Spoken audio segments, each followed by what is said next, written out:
नमस्कार दोस्तों।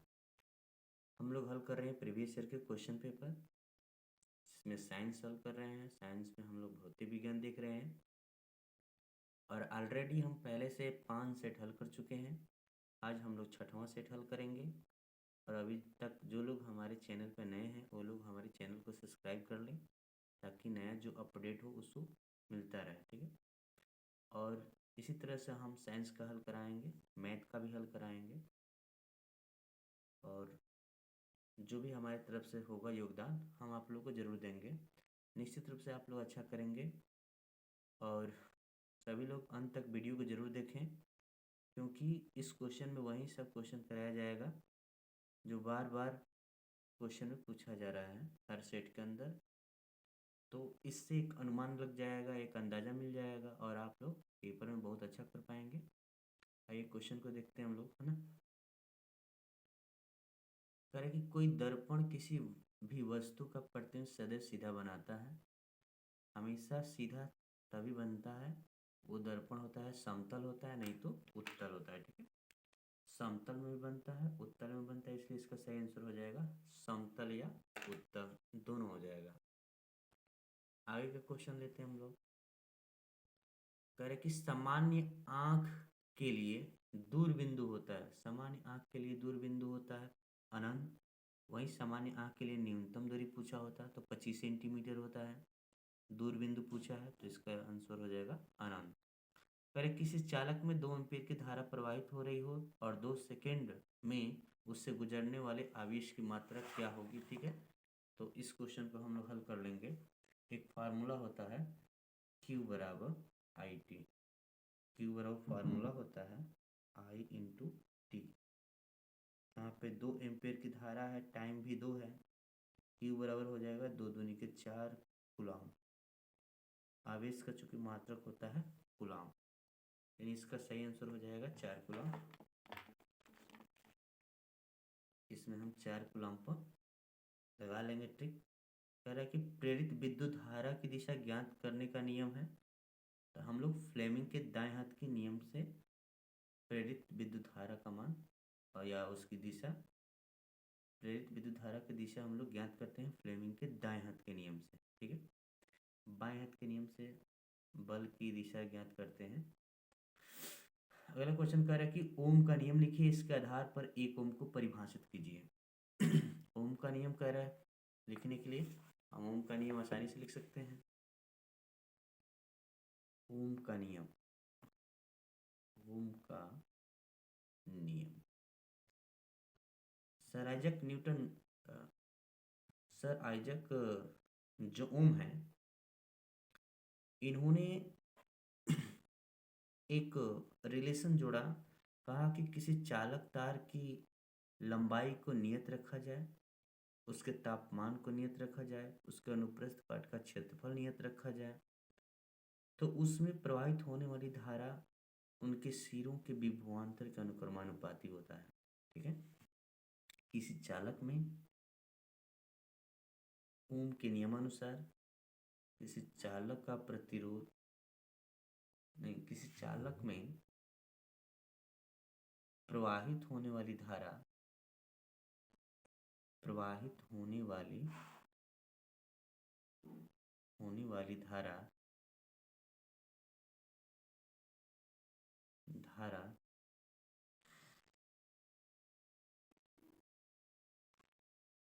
उनके सिरों के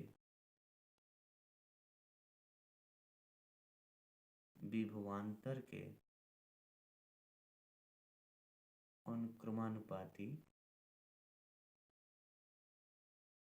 होता है। जब जब चालक की लंबाई अनुप्रस्थ काट का क्षेत्रफल,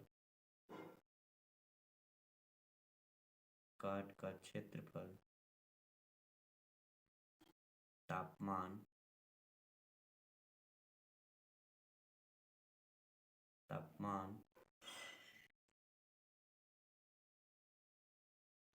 और किस पदार्थ का बना है ये, ठीक है, नियत हो।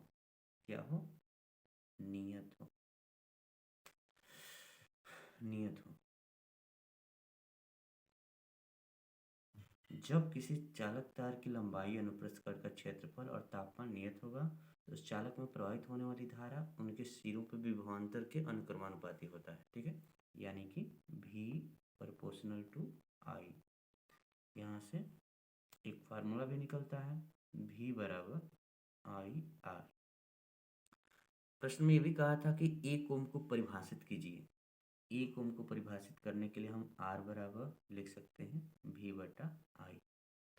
और इसके लिए हम कह सकते हैं क्या, यदि यदि चालक के सिरों का विभवांतर 1 वोल्ट हो और प्रवाहित होने वाली धारा का मान 1 एम्पियर हो, 1 एम्पियर हो, तो जो प्रतिरोध आएगा हमारा 1/1 यानी कि 1 ओम हो जाएगा। ठीक है, 1 ओम।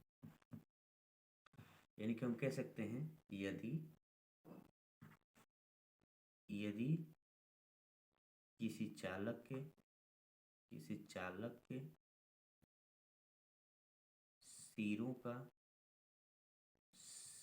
का विभवांतर,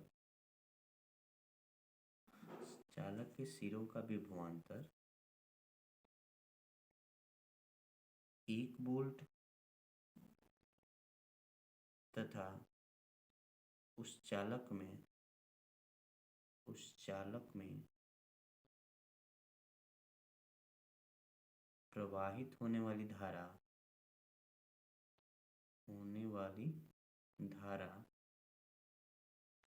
1 एम्पियर हो, 1 एम्पियर हो, तो उस चालक का प्रतिरोध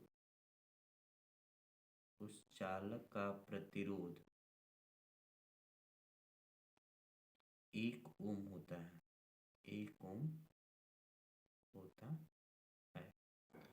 ठीक है, अगला क्वेश्चन लेते हैं। अगला क्वेश्चन में ये कह रहा है चुंबकीय बल रेखाओं के 2 गुण लिखिए। देखिए, चुंबकीय बल रेखा बंद वक्र बनाती है। चुंबकीय बल रेखा के किसी बिंदु पर खींची गई स्पर्श रेखा चुंबकीय क्षेत्र की दिशा को दर्शाता है। चुंबकीय बल रेखा कभी एक दूसरे को नहीं काटती है। इसके मात्र 2 ही गुण लिखना है, तो लिख देंगे हम। पहला, चुंबकीय बल रेखा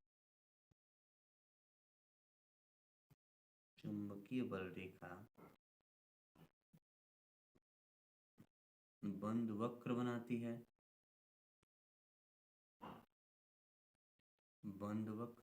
है। दूसरा, चुंबकीय बल रेखा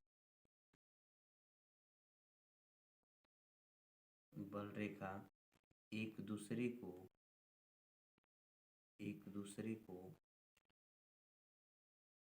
कभी नहीं काटती है।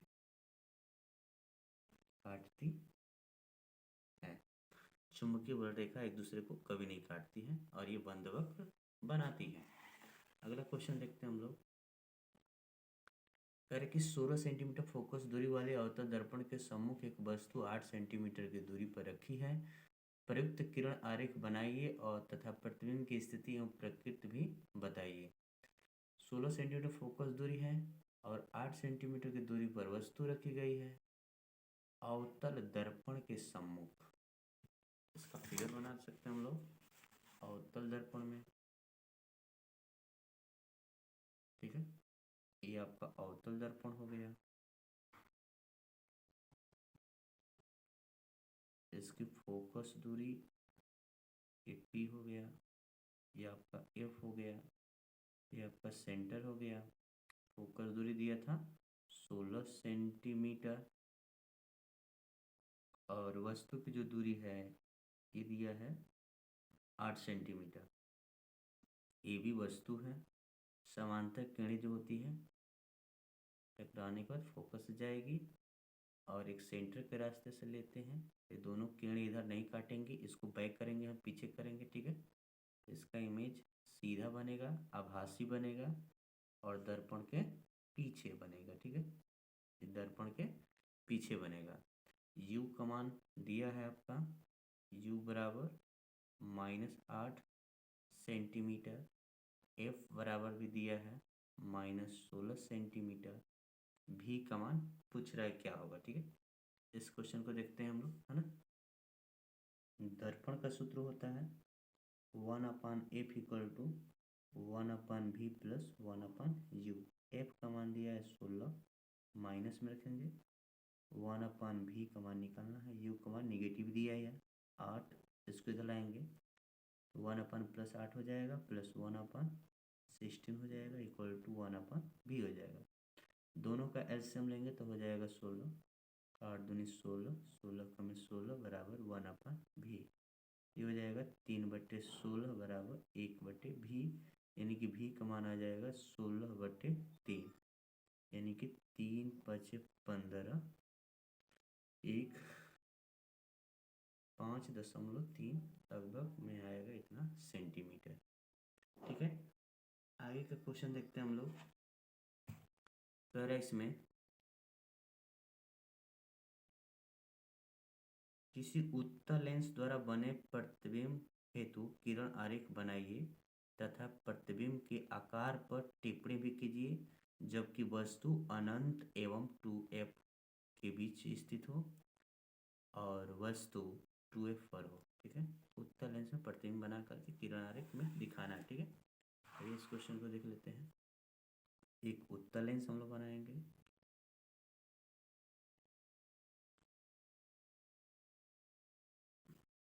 यहाँ पे f1 हो जाएगा, यहाँ पे आपका 2f1 हो जाएगा, ये आपका f2 हो गया और यहाँ पे 2f2 हो गया। ठीक है, ये प्रकाशीय केंद्र हो गया। एक बार कह रहा है कि वस्तु कहाँ हो, अनंत और 2f1 के बीच हो। यहाँ पे एक बार वस्तु को रख लेंगे ए बी को और इसका इमेज देखेंगे कहाँ बन रहा है। समांतर किरणें लेकर जाएंगे, समांतर किरणें फोकस से होकर जाती है और एक प्रकाशिक केंद्र से लेकर जाएंगे, प्रकाशिक केंद्र वाली यहाँ से जाएगी तो दोनों का यहाँ पे दोनों किरणें एक दूसरे को यहाँ पे काट रही हैं f2 और 2f2 के बीच में। ठीक है, ये समांतर किरणें हमेशा फोकस से जाती है और प्रकाशिक केंद्र से जाने वाली किरण सीधे निकल जाती है और दोनों जहाँ काटेंगे वहीं पे इमेज बनेगा, यानी कि a डैश b डैश यहाँ पे बन रहा है। ठीक है, इसका किरण आरेख आप लोग देख सकते हैं। एक बार कहा है कि वस्तु को रखना है कहाँ, 2f पर, उसके लिए अलग फिगर बनेगा। इसका देख लीजिए फिगर। एक हम उत्तल लेंस बना लेंगे और इस उत्तल लेंस में वस्तु को हमको रखना है 2f पर, यह आपका f1 हो जाएगा और ये आपका 2f1 हो जाएगा। ठीक है, वस्तु को हमको रखना है 2f पर। ठीक है, इधर f2 हो जाएगा और इधर 2f2 हो जाएगा और इधर भी इन्फिनिटी हो जाएगा।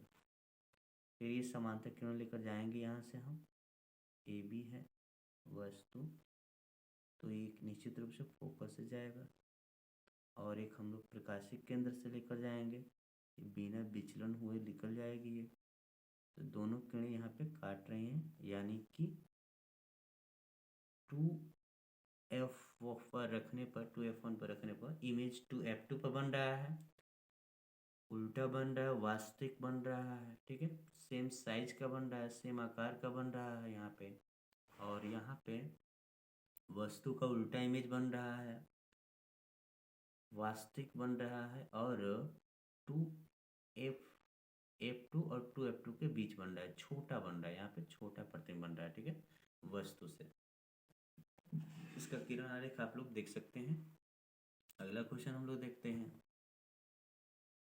अगले क्वेश्चन में कह रहा है क्या, कह रहा है कि अथवा में दिया है यहाँ पे, कह रहा है कि एक 20 सेंटीमीटर फोकस दूरी वाले अवतल लेंस के सामने 20 सेंटीमीटर फोकस दूरी वाले अवतल लेंस के सामने 20 सेंटीमीटर की फोकस दूरी पर एक वस्तु स्थित है। वस्तु का प्रतिबिंब की स्थिति तथा प्रकृति किरण आरेख बना करके दिखाइए। यानी कि जितनी वस्तु की दूरी है उतनी फोकस दूरी है, यानी कि वस्तु फोकस पर रखी गई है। ठीक है, इसका फिगर यदि बनाना चाहें हम लोग तो इसका बना सकते हैं। अवतल लेंस की बात कर रहा है ये अवतल लेंस की बात कर रहा है, ठीक है। ये अवतल लेंस हो गया हमारा, ये F2 हो गया, यहाँ पे 2F2 हो गया, यहाँ F1 हो गया और यहाँ पे 2F1 हो गया, ठीक है। वस्तु कहाँ रखी गई है तो 20 सेंटीमीटर की दूरी पर रखी गई है और फोकस भी इसका 20 ही सेंटीमीटर है, ठीक है, यानी कि यहाँ पे है। यहाँ से लेकर जाएंगे समांतर किरण को। समांतर किरणें कहाँ से जाती हैं तो प्रथम फोकस से निकल जाएगी इस तरह, इसको ये किरण ऐसे निकल गई। एक हम लेकर जाएंगे प्रकाशिक केंद्र से, तो जो प्रकाशिक केंद्र से लेकर जाएंगे बिना विचलन के ऐसे निकल जाएगी, तो दोनों का इमेज यहाँ पे बन रहा है, ठीक है। यानी कि इसमें u का मान भी -20 है और f का मान भी -20 है। हमें निकालना है v का मान क्या होगा। ये तो क्लियर है कि जो v का मान आएगा f से कम ही आएगा, इसका सीधा इमेज बनेगा, आभासी बनेगा और वस्तु से छोटा बनेगा, ठीक है, वस्तु से छोटा बनेगा। इसके लिए हम फार्मूला लगा सकते हैं, lens formula 1/f = 1/v - 1/u, 1/-20 1/v। इस u का मान भी निगेटिव है तो ये हो जाएगा +1/20। इसको इधर लाएंगे, इसको जब हम इधर लाएंगे तो प्लस हो जाए माइनस हो जाएगा, 1/-20 - 1/20 बराबर 1/v। इसको इसका एलसीएम लेंगे तो 20 ही होगा, यानी -1 यानी हम देखेंगे -2/20 = 1/v। तो उसे कैंसिल आउट करो, -1/10 = 1/v, यानी कि v का जो मान आएगा -10 आएगा इतना सेंटीमीटर, ठीक है। v का मान भी आपका निगेटिव आएगा, यानी कि बाएं साइड में इमेज बनेगा, वस्तु से छोटा बनेगा। आगे का क्वेश्चन लेते हैं हम लोग। कह रहा है खंड में कि किसी चालक का प्रतिरोध किन कारकों पर निर्भर करता है। समांतर क्रम में जुड़े 3 प्रतिरोध R1 R2 और R3 के लिए तुल्य प्रतिरोध ज्ञात करें। कह रहे कि जो प्रतिरोध होता है किन किन कारकों पर निर्भर करता है और श्रेणी समांतर क्रम में R1 और R2 और R3 को जोड़ना है, ठीक है। आइए इस क्वेश्चन को भी देखते हैं हम लोग।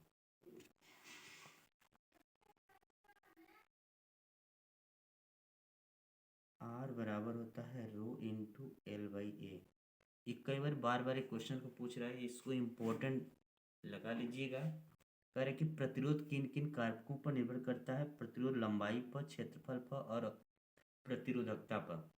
लंबाई बढ़ने पर प्रतिरोध का मान बढ़ता है, क्षेत्रफल बढ़ने पर प्रतिरोध का मान घटता है, प्रतिरोधकता पर निर्भर करता है किस चीज़ का प्रतिरोधक, किस चीज़ का तार है, इस पर भी डिपेंड करता है, ठीक है। यानी कि प्रतिरोध तार के लंबाई पर निर्भर करता है, निर्भर करता है, पहला। दूसरा आपका प्रतिरोध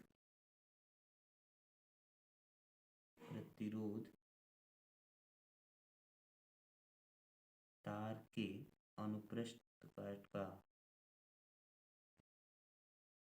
का क्षेत्रफल पर भी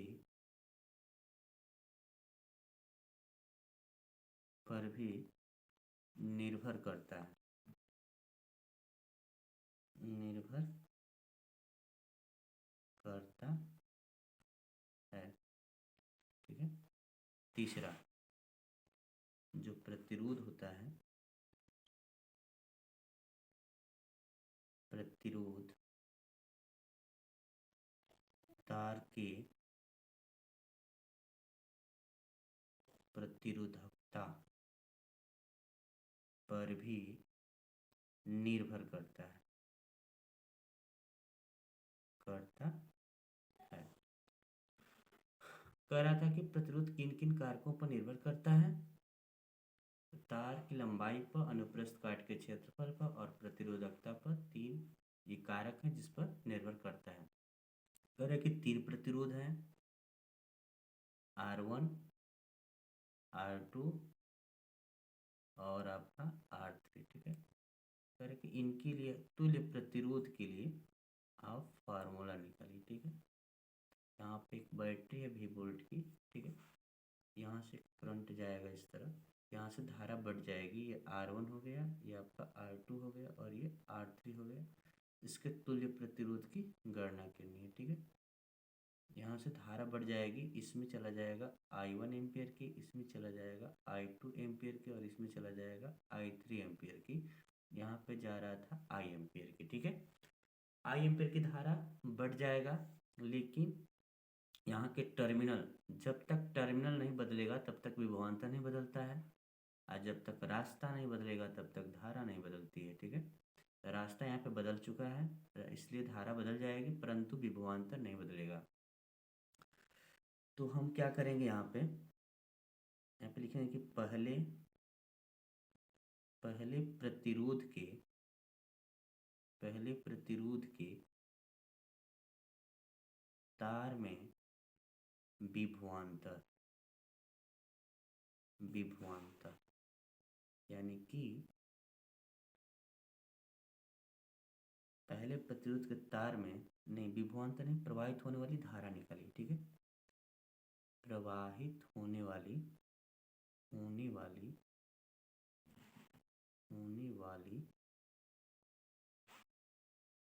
धारा यानी I1 बराबर, फार्मूला होता है V बराबर IR। I बराबर हो जाएगा V अपन R, V बटा हो जाएगा R1। इसी प्रकार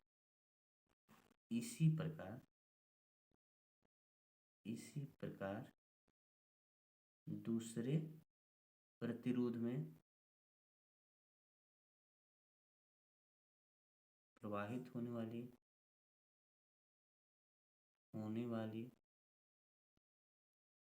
धारा यानी कि I2 बराबर V बटा R2।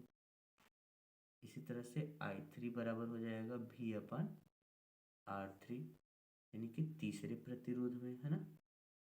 तीसरे प्रतिरोध में प्रवाहित होने वाली धारा हो जाएगा I3 बराबर V बटा R3। चूंकि कुल धारा I एम्पीयर की जा रही थी, कुल धारा I बराबर I1, I2 और I3। यहाँ पे मान को रख सकते हैं। I बराबर हो जाएगा आपका V बटे R, ये हो जाएगा V बटा R1, ये हो जाएगा V बटा R2 और ये हो जाएगा V बटा R3। हर जगह से हम V कॉमन कर सकते हैं। 1/R1, 1/R2 और 1 हो जाएगा आपका R3। ये V से भी कट जाएगा। 1/R बराबर आ गया 1/R1, 1/R2 और 1/R3। इस तरह से तुल्य प्रतिरोध के लिए फार्मूला हम लोग निकाल लेंगे R1, R2, R3 के लिए, ठीक है। जैसा कि आप लोग देख पा रहे होंगे। अगला प्रश्न देखिए, कह रहे कि विद्युत शक्ति से क्या तात्पर्य है? 200 वाट का एक हीटर 250 वोल्ट के मेंस से जुड़ा है। गणना कीजिए हीटर में प्रवाहित धारा, हीटर के तार का प्रतिरोध, 10 घंटे में व्यय ऊर्जा। इतना सब पूछ रहा है, हम एक एक करके हल करेंगे। विद्युत शक्ति के बारे में पहले बताएंगे, ठीक है। इस क्वेश्चन को थोड़ा सा देख लीजिएगा। यहाँ पे 1/8 इधर आएगा तो प्लस हो जाएगा, लेकिन 16 जो होगा ये माइनस होगा, ठीक है। ये माइनस हो जाएगा। यहाँ पे 1/16 होगा तो V का मान जो होगा 16 सेंटीमीटर आएगा इसका आंसर, ठीक है। इस क्वेश्चन को थोड़ा सा देख लीजिएगा। माइनस प्लस का गड़बड़ेशन हो गया था। आइए का क्वेश्चन देखते हैं। विद्युत शक्ति, ठीक है। किसी विद्युत परिपथ में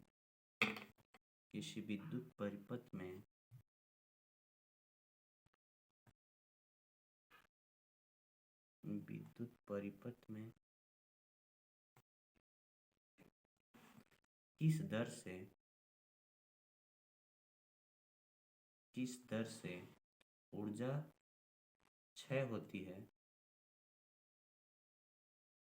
ऊर्जा स्थानांतरित होती है या क्षय होती है उसे विद्युत शक्ति कहते हैं। विद्युत शक्ति कहते हैं। ठीक है। और इसमें क्वेश्चन में कहा है क्या क्या, कह रहा है कि 200 वाट यानी P बराबर दिया है 200 वाट, विभवांतर दिया है 250 वोल्ट,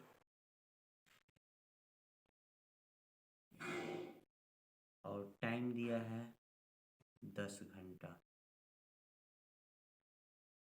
इसमें पूछ क्या रहा है, हीटर में प्रवाहित होने वाली धारा I का मान, दूसरा पूछ रहा है प्रतिरोध, और तीसरा पूछ रहा है ऊर्जा यानी कि कार्य।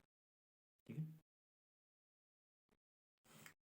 इससे हल करते हैं। देखिए P बराबर होता है आपका V इंटू आई।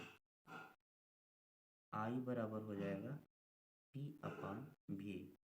P का मान दिया है आपका 200 और V का मान दिया है 250। एक जीरो से जीरो काट सकते हैं, 5 के 20, 50 25, 5 वाट है 40, 0.8 एम्पियर। 0.8 एम्पियर की धारा प्रवाहित होगी। अगला क्वेश्चन करते हैं। P बराबर होता है V स्क्वायर अपान R। ठीक है, P बराबर V स्क्वायर बटे R होता है। यहाँ से हम निकाल सकते हैं R बराबर V स्क्वायर अपान P। ठीक है, तो प्रतिरोध R बराबर V का मान हम लोग रख लेंगे यहाँ पे 250 और P का मान 200। 2 जीरो से 2 जीरो कैंसिल आउट कर सकते हैं। 25 का गुणा होगा 625 हो जाएगा, बट्टे में 2, 34 को डिवाइड करके 2 3 6, 2 1 में 2, 2 दूनी के 4, 2 5 10, इतना ओम आ जाएगा इसका। ठीक है, प्रतिरोध। और हमसे कार्य पूछा है, तो W बराबर होता है P अपान T। W बराबर नहीं बल्कि P बराबर W अपान T होता है, यहाँ पे गलती फर्क हुआ है। P equal to W by T, तो ये हो जाएगा W बराबर P इंटू T। तो P का मान दिया है आपका 200 वाट और टाइम दिया है 10 घंटा। 10 घंटे को हम सेकेंड में बना लेंगे 60 पुनः 60 से गुणा कर। ठीक है, ये हो जाएगा 6 6 1 36, 36 दूनी 72, 2 3 4 5, 1 2 3 4 5, इतना हो जाएगा जूल। यदि किलोवाट घंटा में यदि आंसर देना होगा तो उसके लिए हम क्या करेंगे, वाट को किलोवाट में बना लेंगे। W बराबर हो जाएगा आपका 200 में 1000 से डिवाइड कर देंगे, ये आपका किलोवाट 1000 से डिवाइड कर देंगे, किलोवाट में बन जाएगा। और घंटा जो है 10 घंटा दिया है, 2 3 जीरो से 3 जीरो हम कैंसिल करके, और इसका आंसर लिख सकते हैं W बराबर 2 किलोवाट घंटा। किलोवाट घंटा आगे का क्वेश्चन देखते हैं हम लोग।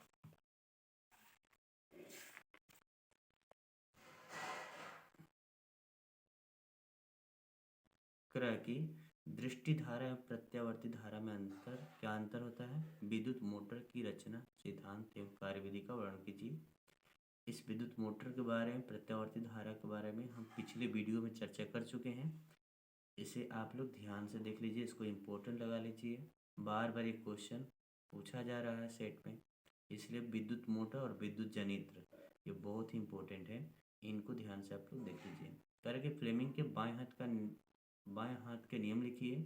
एक समान चुंबकीय क्षेत्र में रखे धारावाही चालक पर लगने वाले बल का मान किन किन बातों पर निर्भर करता है। यदि धारावाही चालक चुंबकीय क्षेत्र समांतर लंबवत हो तो बल पर क्या प्रभाव पड़ेगा।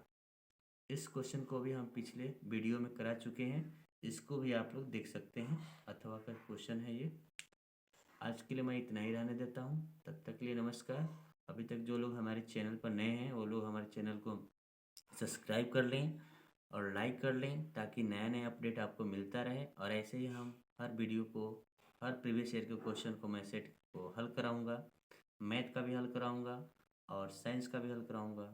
आप लोग बस लगे रहिए, हमारा साथ दीजिए, हम भी आपके साथ देंगे। धन्यवाद।